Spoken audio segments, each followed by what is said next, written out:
dia a todos. Meu nome é Márcio, Alan de Oliveira Assunção. Está ouvindo como é? Tranquilo? É uma imensa satisfação estar aqui, o convite do seu Carlos, um amigo. Não sei se vocês participaram do evento no ano passado, que foi lá no Salto, que participou. Beleza? Então, acho que você estava presente, eu falei alguma coisa sobre inteligência e segurança pública, você não conhece? Mas eu participei de todo o processo. E eu sou delegado de polícia já há 30 anos. Falar rapidamente sobre o meu currículo, não porque isso seja importante nesse momento, mas para marcar um pouco a nossa história. Né? Eu sou graduado em Direito pela Universidade Federal da Bahia há 31 anos. Iniciei na fase de curso, enfim, iniciei minha carreira como delegado de polícia. Tenho uma especialização em Direito Público pela Fundação Getúlio Vargas do Rio de Janeiro e também especialização em Administração de Empresas pela Fundação Getúlio Vargas em Salvador. E atualmente estou mestrando no Instituto de Direito Público lá em São Paulo, no IDP São Paulo, na área de Direito Público, Justiça e Direito Público.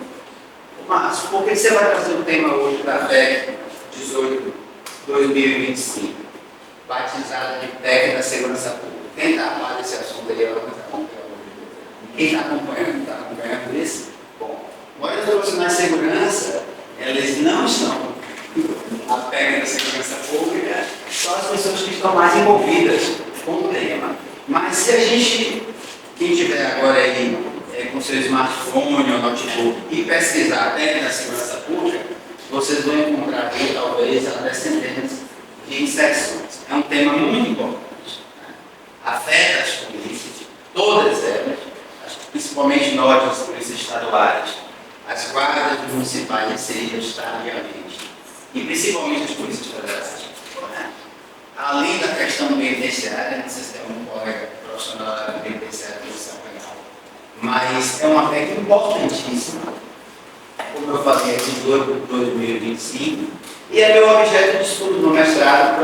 Pretendo produzir minha dissertação sobre isso, e ao lado disso, um artigo sobre os desafios da efetividade da segurança pública.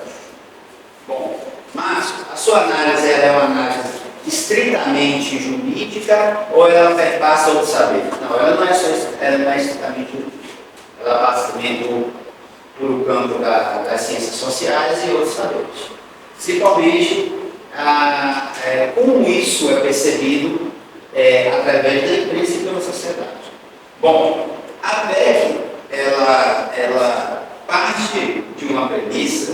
Eu fiz algumas anotações aqui e peço licença para, às vezes, recorrer a esses pontos. A gente tem um contexto hoje no Brasil. O tema é guerra urbana. Né? Há muito tempo, quem acompanha, a gente que é mais antigo na polícia, eu me lembro bem, eu iniciei a carreira no CFO da Polícia Militar em 1990 e acabei desistindo no meio do caminho para fazer uma faculdade de Direito, uma decisão minha. Né? Mas mesmo antes, se acompanhavam vários documentários e tinha um que era não sei o que de uma guerra particular no Rio de Janeiro. Né?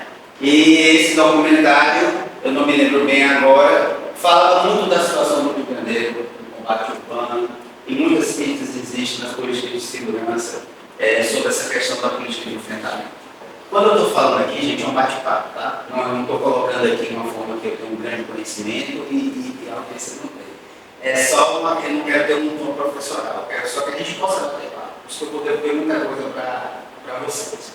Bom, qual é o contexto hoje? Na minha opinião, como acadêmico, o maior desafio que está tendo direito hoje é o clima organizado. E é uma coisa que eu queria devolver para vocês. O que vocês acham? De tantos desafios que nós temos hoje, polarização política, né? Muito acirramento, mas, na minha opinião, humilde opinião, o clima organizado é o nosso maior desafio. O que vocês acham? Por favor. Sim, principalmente a questão do domínio território.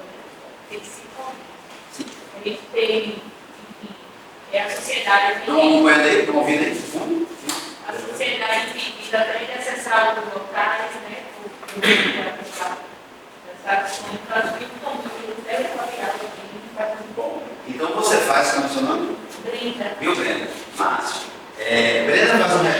importante. Mas essa questão das nações, essa questão da guerra urbana e essa disputa política, que é a essência desse problema hoje, para que todos que estão aqui estão interessados em segurança pública, por óbvio, né? E segurança pública não é só ação policial, a gente está sofrendo, enxugando gelo na polícia, sabe bem disso. Eu estou enxugando gelo há 30 anos. Então, eu sei bem e me especializei, tenho vários brevetos em enxugar gelo, ok? Então, você faz um recorte muito apropriado. Por que eu penso que é um bom desafio de dar democracia? Porque a gente vive uma polarização, um debate político, vários governadores presidenciáveis, né? Todo mundo pensando no ano que vem. Só que agora nós vivemos um grande desafio. No nosso país, hoje, o Comando Vermelho explora jazidas de forma ilícita, ganha muito mais dinheiro com exploração de madeira e ouro do que com o próprio tráfico, com armas. E a gente está preocupado com a discussão de um campo conservador como progressista. Eu gosto muito, pretendo fazer meu doutorado em ciência política, mas uma discussão acadêmica. Na nossa realidade e efetividade, a gente não está tendo domínio sobre determinadas partes do nosso território nacional. Né? Se em Salvador há uma conflagração, eu não trabalho mais aqui, mas fui titular da SED, fui titular da PO, trabalhei no DHPP, trabalhei no Antigo Bey, na Velha Vaga, lá na época do Jacinho, sou Sérgio Malaquias, alguns vão lembrar desses delegados, né? E naquela época nós tínhamos uma polícia ativa, mas não enfrentávamos além de navegar famoso, nada além disso. Né? O combate era o rouba banco, rouba veículos, isso era outra realidade. Né? E hoje nós temos um crime organizado versus um Estado desorganizado. Então, essa é a minha primeira provocação. A ideia aqui não é trazer verdades absolutas. Né? Isso tudo serve para a minha experiência como mestrando. Então, esse é o desafio. Até chegarmos na proposta da PEC. Violência e criminalidade. É uma crise de violência no Brasil hoje, de insegurança pública? Sim, é fato. Né? As pesquisas da Quest, as últimas, a penúltima disse que a primeira preocupação do brasileiro, vocês podem verificar nas pesquisas, é a violência. E a última pesquisa fala que a primeira preocupação do brasileiro é a corrupção, que é crime também, ok? Apenas um recorte. Significa que acima dos demais serviços e direitos fundamentais, a segurança é, então, a primeira preocupação dos brasileiros e das brasileiras. Isso pode ser traduzido de várias formas, várias formas. Mas quando a gente vai para uma análise, nós estamos interessados no campo jurídico, estritamente jurídica, a gente está tratando de um direito que é individual, social e público, que é o direito da segurança. Porque a gente está muito acostumado a bater no artigo 144. Na dicção do artigo 144, está lá dito pelo legislador constitucional que a segurança pública é um dever do Estado, um direito e responsabilidade de todos. Mas nós temos um tripé de direito à segurança, direito profissional à segurança. Ele é um direito individual, ele é um direito social e é um direito público.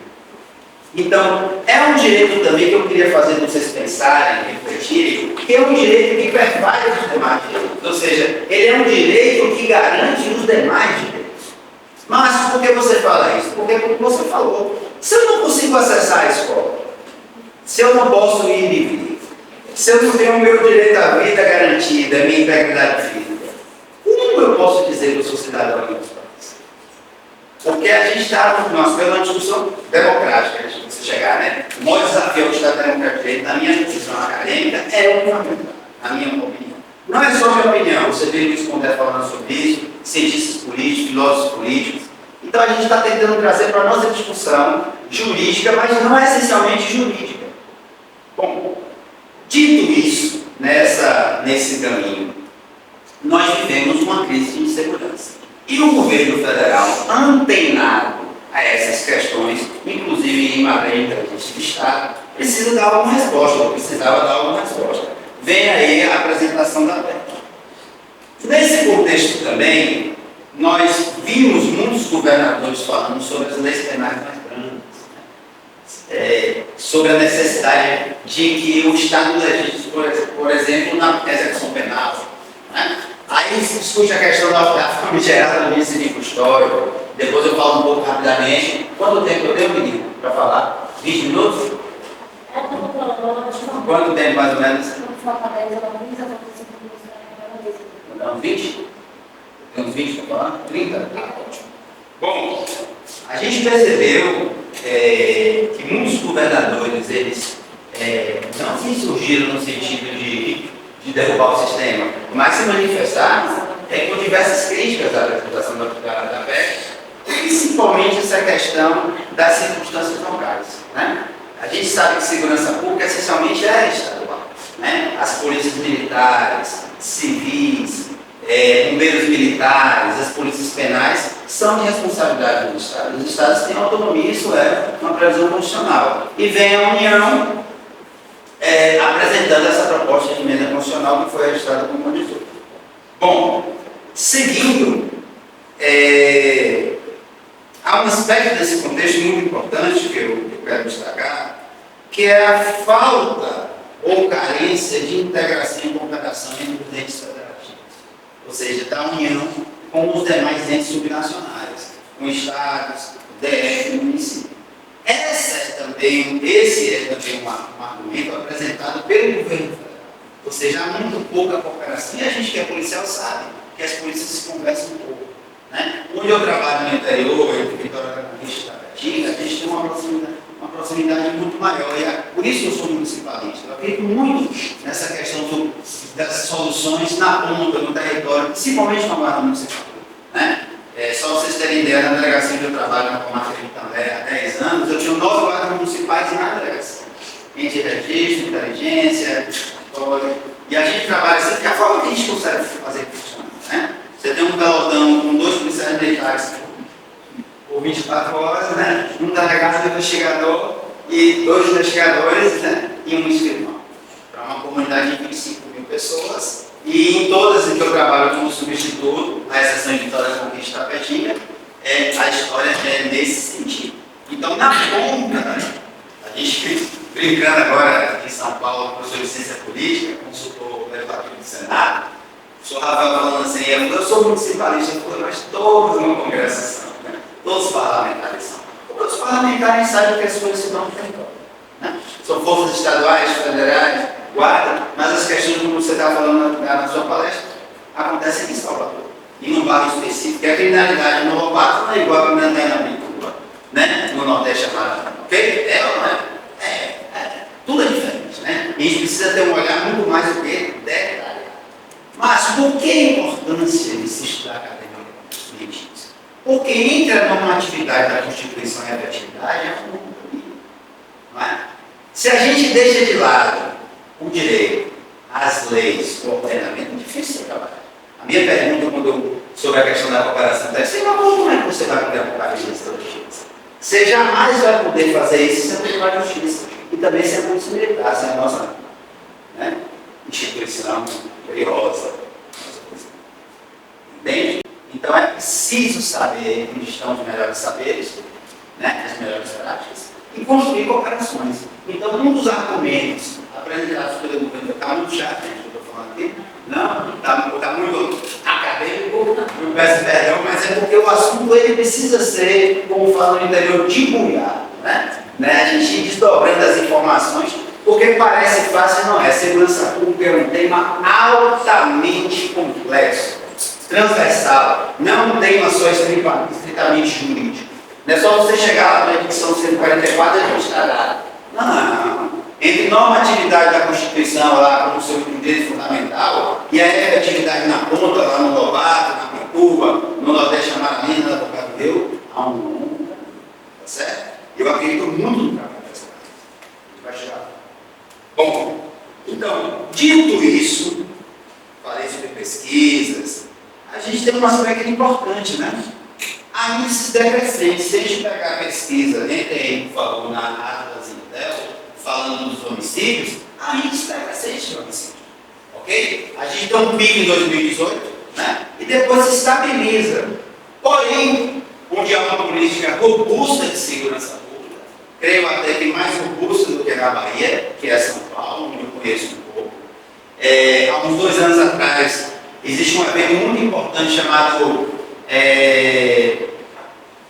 Congresso, enfim, de operações policiais. E nesse evento, que eu participei, ainda era o Coronel Coutinho apresentando, sobre a política de segurança, insurgência criminal, blá blá blá, e o Capitão Derrich, que é o secretário de São Paulo, apresentou a política de segurança pública de São Paulo, uma política robusta. Porém, apesar dos indicadores apontarem redução dessas incidências, qual é a percepção do cidadão de São Paulo? Insegurança. Então, segurança também é psicologia. Eu esqueci de falar que eu também tenho uma formação em psicologia na universidade. Ok? Então, o aspecto psicológico integra a política de segurança. A gente pode pensar que ter 100 policiais do batalhão de choque patrulhando uma área é uma imensa segurança para uma parcela da população e outra parcela pode se sentir altamente insegura. Porque se um europeu chegar em Salvador e encontrar 100 policiais militares do choque, ou policiais da guarda, ou policial da Rondesp, em um lugar ele vai se sentir temeroso, inseguro. Ele vai dizer que está tendo alguma guerra, né? Porque para a percepção de um europeu diferente da nossa, né? Graças a Deus baianos, isso é um lugar de fora, ok? É um lugar de guerra. Então, a gente naturaliza as ações do enfrentamento. Ô Márcio, mas você é contra o enfrentamento de forma nenhuma. Eu sou muito a favor das operações especiais, da repressão qualificada, das ações de combate à criminalidade. Mas também sou muito a favor do policiamento ordinário, do policiamento de proximidade da barra, né? Do envolvimento do judiciário, que é o ministro, do envolvimento do Ministério Público, que é o ministro. Né? Da gente, por exemplo, na minha experiência, quando foi fundado o DHPP, não sei se ainda existe dentro do Pacto pela Vida as câmaras setoriais. No início todos participam, no final só fica a segurança pública. Né? Eu tive a experiência de participar ao lado de Arthur Gales e Francinei da fundação do DHPP, fui coordenador de operações naquela época, e tive o desgaste de trabalhar na delegacia de homicídio múltiplo, né? Principalmente contra a pública interna. Né? A gente já estava no início ali alguma coisa de milícias, né? Que é uma dimensão importantíssima da insegurança, delicada, né? Porque a gente vai trabalhar também com o interno, mas não são só policiais, né? Tem ex-policiais, tem criminosos também. No Rio já tem um fenômeno, não sei se vocês já ouviram falar da narcomilícia, né? Já é um troço, né, meu irmão? Misturado entre traficantes, policiais, é tudo tão desgraça no Rio de Janeiro. Desculpa esse termo, mas é uma desgraça, né? Porque de tantas as dificuldades, se você pega o Rio de Janeiro antes do período de exceção,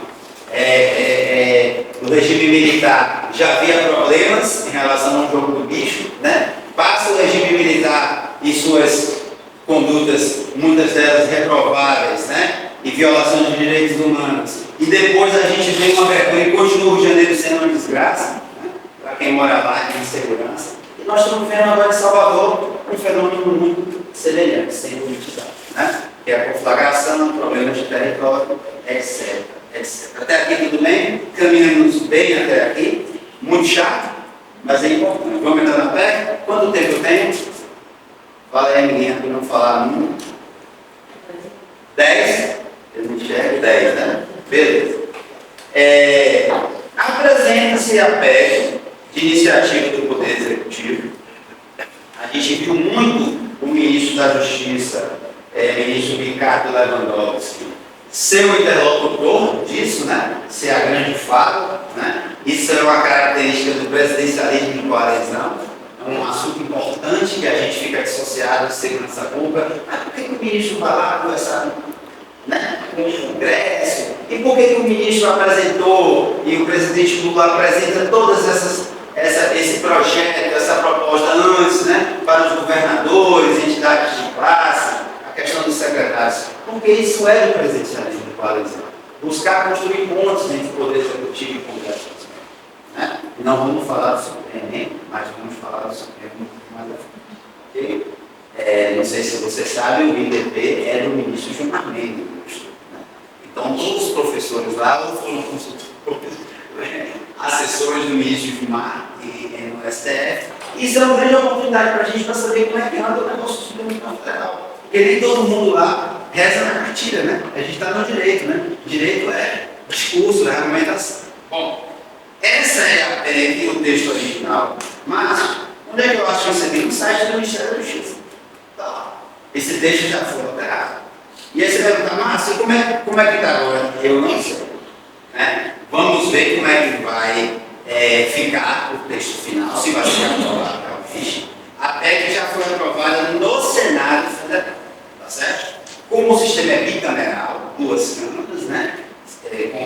Câmara dos Deputados e Senado Federal, a PEC exige a própria Constituição Constitucional de aprovação das duas casas. Ok? Bom, a PEC, como eu falei, 18/2025, a PEC se sustenta sobre 3 pilares. Primeiro, importante, a constitucionalização do SUSP.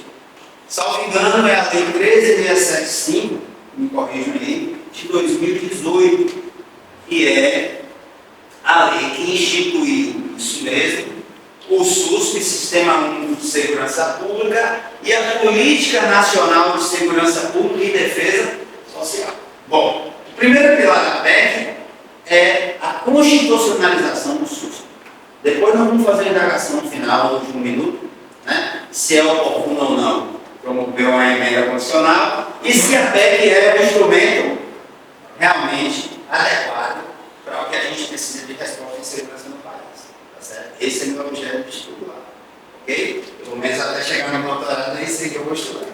Bom, o outro pilar é a atualização das competências da PF e da PRF, ou seja, de duas polícias federais. Sendo que na PRF, uma mudança, inclusive no seu nome, né? Inicialmente se falou em POF, um nome muito feio, né? Ostensiva Federal, e agora fala-se Polícia Viária Federal.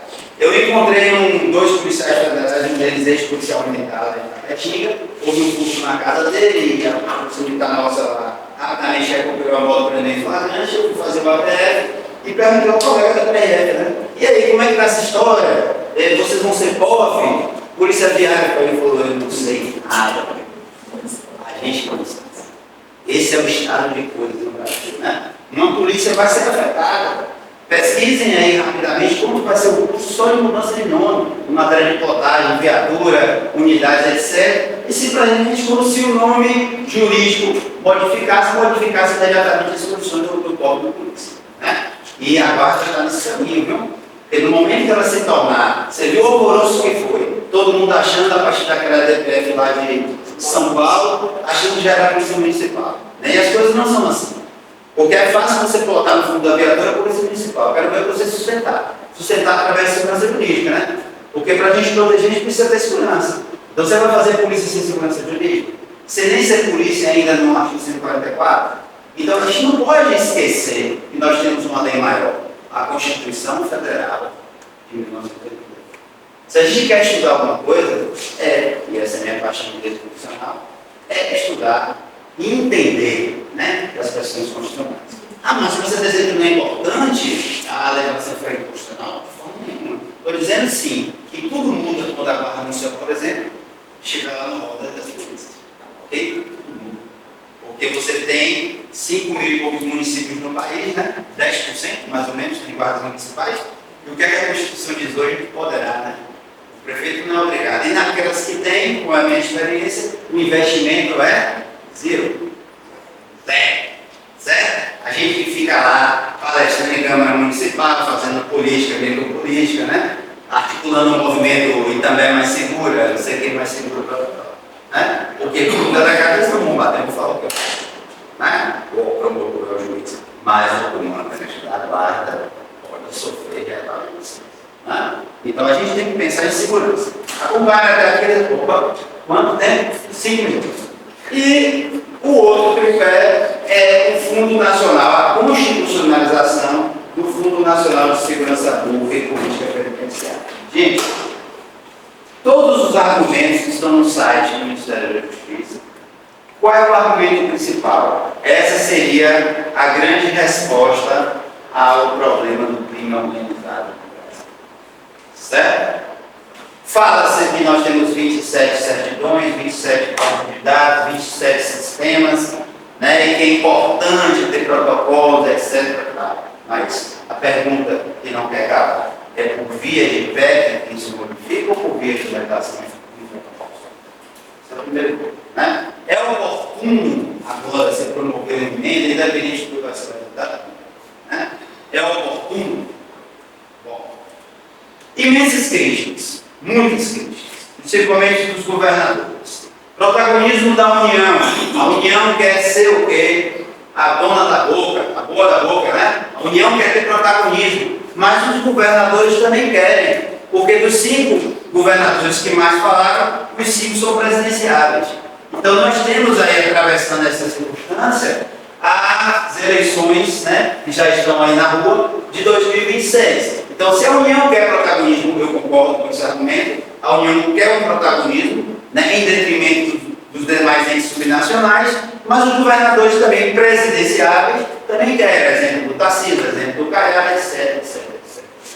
Isso é um ponto. Ok? Muitas críticas, legislação estadual, isso tem a ver com competências que são exclusivas da União, as demais competências concorrentes estão lá na Constituição. Bom, o que é que eu acho que é o maior desafio quando eu falo, e eu estou reproduzindo a opinião de muitos especialistas, que o crime organizado é o maior desafio ao Estado Democrático de Direito? Nós precisamos de uma política de Estado em segurança, não política. E isso exige uma prévia união nacional, difícil de acontecer num cenário de acirramento político, onde muitos governadores são candidatos, onde o presidente Lula também é candidato. Ok? E a gente não pode dissociar nós políticos das questões políticas. Tá certo? Então isso é uma coisa que eu queria chamar a atenção de vocês. Uma política de Estado exige um impacto. Porque onde há ausência, que é o estado de anomia, onde há ausência do Estado, o crime vai lá e rouba. Tá certo? E não é só com a guarda lá, você vê que você não consegue fazer uma ronda se uma área for flagrada, você vai morrer. Né? Vocês estão matando gente do BOP, né? E da COI. Eles não vão matar o guarda municipal, ou o policial militar regular, ou o delegado que vai lá para fazer estimação. Então, assim, como fazer segurança se a gente não está seguro? Violação de direitos funcionais, não é? A polícia viola direitos. Letalidade policial tem que reduzir a curva ascendente da letalidade. Né? Mas quantos policiais morrem? Quantos policiais estão morrendo? Nós temos direitos fundamentais também. Os nossos são violados todos os dias. A gente vê muitos movimentos, principalmente dentro da polícia militar, onde o policial militar não tem onde trocar o uniforme, onde beber água, né? Onde ele precisa de um apoio para fazer um lanche. Isso é violação de direito fundamental também. Né? Ah, mas a legislação castrense não permite muito, então tem que ser questionado. Né? O que vai ser feito? Né? Polícia, guarda municipal, vai se tornar a polícia sim, a polícia, já tem poder de polícia, faz ações de policiamento ostensivo, você acompanhou a ação lá, comandante Braga, aquela turma toda, eu estudo isso também. Bom, mas nos municípios 90% não tem guarda. E onde tem investimento é pequeno. Então, se a União é indutora, eu, Márcio, estudante, estudioso, acho positiva a União ser indutora de uma política nacional de segurança, mas ouvindo todos os entes, inclusive os municípios, e com mecanismos para que esses administradores se envolvam. Porque desde que eu estudo segurança pública, desde 1980, a literatura fala que os governadores sempre escorregam nessas questões. Né? E a União diz que o problema é do governo, né? Ou dos governadores. E é um jogo de... E agora você vai ter mais um aspecto importante, que é a questão dos prefeitos. Tá certo? Então, eu só queria provocar em vocês essa discussão. Acho um tema importante, quero que vocês acham. É a grande discussão de segurança no país. Tá certo? A frente parlamentar da segurança pública, conhecida popularmente como a bancada da Barra, com o coronel Alberto Fraga, é um grande opositor da PEC. Você vai ouvir lá a Raquel de São Paulo, secretária de Santos, lá, né? Delegada de polícia, baixa o pau na proposta. Muita gente critica por causa desse protagonismo, mas o que eu acho positivo? Nós estamos faltando a segurança pública na agenda nacional. Ok? Eu não tenho mais tempo para falar, queria poder falar sobre muitos aspectos importantes. Quero agradecer a oportunidade e acompanhe a PEC. Né? Ela está aí no Senado, vai ter modificações, impacta, rezo, rogo a Deus que realmente inclua as guardas municipais, né? Que coloque uma pá de calma nisso daqui para a gente poder reestruturar e as coisas acontecem na ponta. Ah, eu sou juiz federal, sou delegado federal, sou delegado estadual, sou promotor, mas as coisas acontecem totalmente. Ok, gente? Muito obrigado pela atenção e damos à disposição.